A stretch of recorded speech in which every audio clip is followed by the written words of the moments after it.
the thing I do worry a great deal about is the idea of being relevant. I think that at least in Canada, higher education is still seen as important as a credential, as a degree or a certificate or some sort of recognition that will allow people to move on with their lives. I do worry that very few people in my day-to-day life seem to look to universities for anything like leadership on ideas like critical inquiry,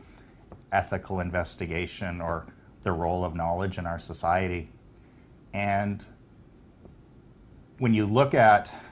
what I perceive at least to be is a very widespread dissatisfaction with people's information environments, we hear a lot of the term fake news, or just this sense that knowledge has become very contingent and hard to know, as we see growth in very, very problematic areas of, things like climate change denial is on the rise in 2017. I can't help but think that,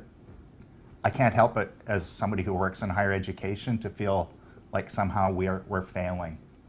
And I think at the very least we need to ask ourselves if there's more we can do.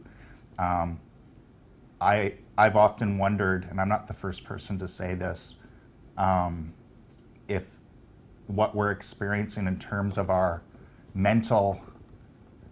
environment right now isn't a crisis not unlike what we've experienced with climate change.